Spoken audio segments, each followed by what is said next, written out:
Good evening, friends, and welcome to a dose of Dave's Dialogue for January 14, 2023. Wow, we're almost halfway through the month of January. Hope all your New Year's resolutions are going good and you're keeping up on them. The weather has been moderate here in Western Pennsylvania. Other than that big snowstorm and cold snap we had over Christmas, it has been somewhat moderate. So we're working our way through winter. And but anyhow, I am, by way of introduction, I am David Pyro. I am an online entrepreneur. Yesterday, Friday, I had a little bit of free time. I was doing volunteer work. I had some cancellations. So I came home and I was just scrolling through some different types of videos. And I found one on Dr. Shakley that I think was made in about 1994, so almost 20 years ago. But boy, I took the time to watch it. It's not that long, but it resonated with me completely. The philosophy that Dr. Shakley was a part of and created, he was a tremendous individual on his own, and then he had a philosophy, he created a culture, and as volunteers, we are all volunteers. We chose to get behind his cause. But without further ado, to me, it's a very touching story. Dr. Shakley always said he wanted a company that would improve the quality of life for everyone that it touched. And boy, that statement is so true. And let me just, we're going to show you a little video on Dr. Shakley. I think it's about 13 minutes long. And without further ado, I bring you Dr. Shakley, and sit back, enjoy. Okay, here we go.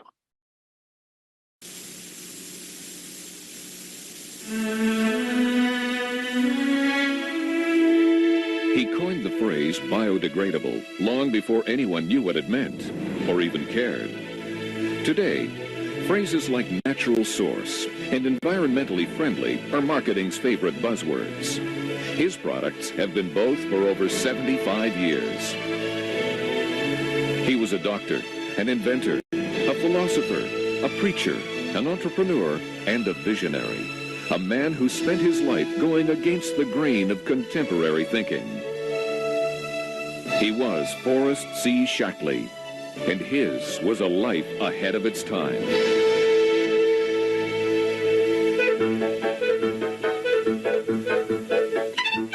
The year is 1894. America is just emerging as an industrial power. It's been 1 year since Henry Ford built his first automobile. Next year, Marconi will invent the radio. And far away, in a small farmhouse near Carlisle, Iowa, a frail child is born. From the very beginning, Forrest Shakley struggles with life. The attending doctor diagnoses him with tuberculosis. No one expects him to survive the winter, let alone the next 91 extraordinary years. But survive he does. Much to the amazement of family and physicians alike, Forrest steadily grows stronger. But his recovery means spending long hours convalescing alone. On sunny days when other boys are either hard at work or hard at play, young Forrest can be found walking through the woods near his home. He observes animals and insects going about their daily lives, becomes fascinated by their keen instincts. He watches entranced as formations of birds migrate to the same spot every year without the aid of map or compass. It is then, no more than 7 or 8 years old, that Forrest has a profound realization. Animals listen to the voice of nature. Men have forgotten how. For the rest of his life, he remains attuned to the signs of nature's revelations. In this way, the boy learns what the man will need to know. Forrest doesn't allow his early setback to ruin his life. Instead, he uses it to his advantage. He helps gather plants and herbs his mother uses to prepare folk remedies that ward off illness. This early education in natural healing stays with Forrest. It's his first step on a journey into this powerful force. His destiny is unfolding. Ironically, it's a destiny that started with an illness he was never expected to survive. I'm very, very happy that early in my life, I accepted nature as my physician. And I tried to live in harmony with nature. And she's never let me down. 1913. The world verges on war. Tensions in Europe are mounting. In a few short months, the worst carnage in history will be unleashed. Forrest is 19. All signs of his earlier illness are now gone, but his life is forever changed. He cannot ignore the lessons learned in his childhood, can't turn his back on the powers of nature he's been witness to. Later that year, Forrest develops severe back and abdominal pains. Worried, his family rushes him to the nearest doctor, where he's diagnosed with appendicitis. Given his past medical history, the family readily agrees to surgery. But in a move that would confound even modern physicians, Forrest refuses. Instead, he defies all the so-called experts and insists on being taken to see, of all people, a chiropractor. At that time, chiropractic was an extremely new and not very well understood branch of medicine. Forrest was interested because it promoted a natural approach to healing. His faith would soon be justified. The chiropractor discovers a dislocated vertebrae pressing on the nerve in his lower right abdomen. Once the vertebrae is put back in its proper position, the pain disappears. No surgery, no drugs.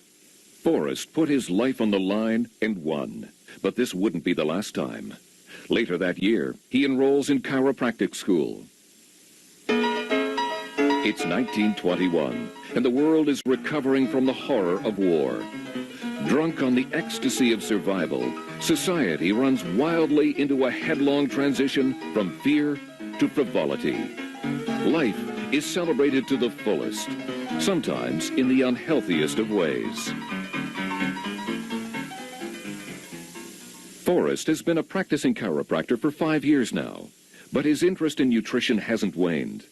He keeps detailed charts about his patients' eating habits, counseling them on proper diet, and stressing natural, healthy eating.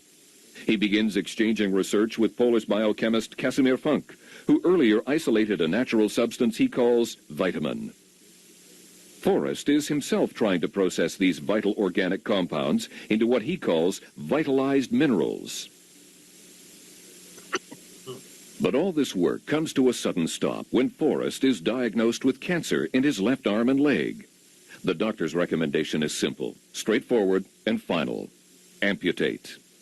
For the second time in just over 25 years, he comes face to face with a death sentence.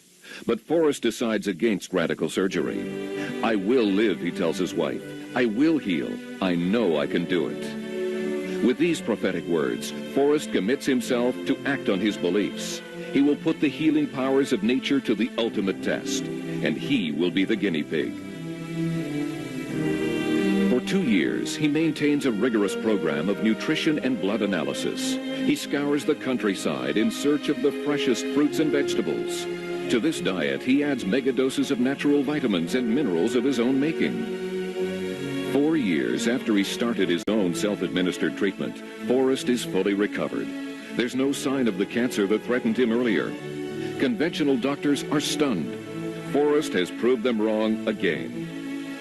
He reopens his clinic and begins dispensing his own specially formulated food supplements for the first time. The same ones that helped save him from certain death. He has risked his life on his beliefs and won. He's now convinced of nature's healing powers, and he's ready to share them with the rest of the world.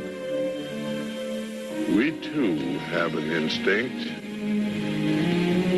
telling us what to do, sometimes forcing us to do things that we don't want to do.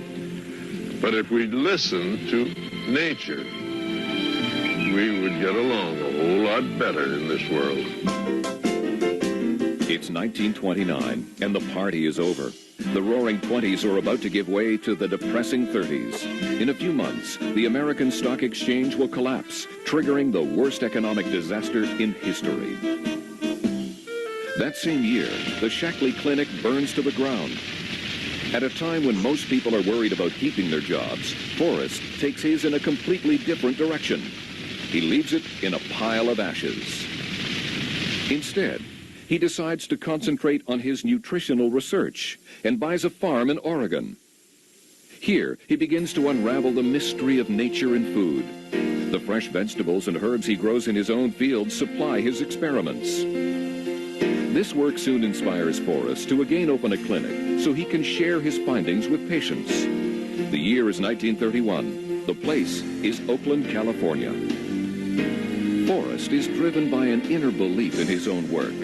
Outside, he sees a world blindly embracing technological progress, where everything edible is either sprayed, processed, preserved, or packaged. Vegetables are being picked while still green. Fruits are being covered with wax coatings. Chickens are being injected with hormones. He wonders what this does to their nutritional content, or what it does to nature itself. He compensates for what modern life takes away by developing new and better food supplements for his patients. Soon, this becomes the focus of his clinic. While the rest of the country flounders through the 30s, the Shakley Clinic flourishes. Then, tragedy strikes. Dr. Shakley's first wife dies in a traffic accident. Forrest continues to run the clinic for 2 more years, but the loss is too much for him. The good doctor closes his doors and retires at the tender age of 49. The year is 1956, and the golden age of prosperity is well underway. Shakley has been retired for over 10 years. During that time, he meets and falls in love with a widow from Vancouver, Dorothy Porter. Next year, they will marry. Throughout the country, people are making the most of their new lifestyles. They buy products that make their lives more convenient. Fast food is just beginning to take hold. Nature, it seems, isn't relevant to modern living. And at an age when most people are preparing for retirement, Forrest Shakley comes out of his to found a new company. With his 2 sons and an $18,000 investment, Forrest begins a food supplement company at a time when the term is yet to be understood. But he sees an ever-growing need for nature's own remedies in this world. And typical of his against-the-mainstream life, Dr. Shakley realizes that retail is not the way to sell his product. Instead, he opts for a friendlier, more personable way to promote his products: person-to-person selling. At first, his is a lonely voice in the wilderness. While the rest of the world is adding more and more chemicals to their products, Shakley introduces an all-natural food supplement called Prolescin. It's their first and only product. If people take only one food supplement, Forrest would say, this should be the one. When the world was relying on the pharmaceutical companies to make them feel better, Shakley introduced a herbal alternative. When most people were getting their vitamins and minerals in chemical form, Shakley developed a natural source supplement. And even as big soap companies were touting the use of phosphates and enzymes to get things clean, Shakley was introducing its first biodegradable cleaner. Soon, Basic H led to a full range of environmentally friendly cleaning products. This was Shakley's first venture outside the nutritional field. It was so successful, Forrest was inspired to move into cosmetics next. Shakley couldn't understand why women hid their natural beauty under layers of chemical-based makeup. So he introduced natural source cosmetics. Shakley's nutritional research also continues, but the simple labs of yesterday are gone. Shakley sponsors studies at major universities throughout the world. Today, Shakley markets a complete line of nutritional supplements for the whole family. Shakley does not request or require animal testing for any of its products. Although he died in 1985, Forrest Shakley's spirit shines on in the company he founded and in the products it sells. Thanks to his vision and his philosophy of the Golden Rule, millions of people around the world are leading happier, healthier, and more financially secure lives. That is why we celebrate his life, a life that almost never began 100 years ago this year. We're all truly grateful that it did. I am confident that the dream that began so many long years ago is being fully realized by those who have volunteered to continue my work. I wish to thank you all very much.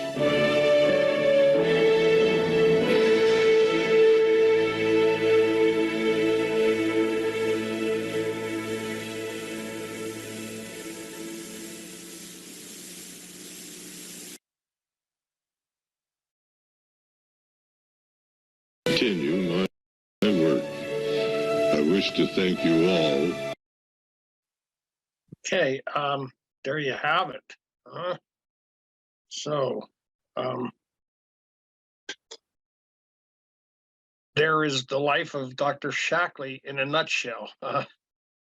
It was only 13 minutes long, and boy, there's so much to add to the story, but that certainly hit the highlights in a sequential way. But based on the philosophy, the product's philosophy from day one, when he did open Shakley in 1956, 66, 67 years ago, the product's philosophy was in harmony with nature and good health. And launching a business in 1956, and your business philosophy was the golden rule: do unto others as you would have them do unto you. He certainly was the lone voice in the wilderness. Modern day living had caught up, or was forging ahead with fast foods and making everything easy, with microwaves and toasters and just all the modern day advances. So, and Dr. Shakley felt we kind of lost our way and we got away from nature. He always said, we're here in our house or in a building or on a highway, and there, over there in the woods, that's nature. But we are a product of nature. We are a part of nature, and we have to respect nature and do our best to preserve it as we can. So anyhow, I could go on. I think I labeled this touched by a philosophy. Well, I was touched when I was introduced to the products. I had some serious blood disorders back when I was introduced. I have my story. It's on my site. It's in my blog. I think I blogged and gave my inner story as to why I take these supplements and why I will continue to take these supplements. And I like to tell people, as long as the company Shakley is in business and I'm alive, I will be taking their products. So once again, I'm very passionate about the company I represent. I believe 400% in the company I represent. I'm proud to represent these products because there is a difference. And there truly is a difference when it comes to nutritional supplements.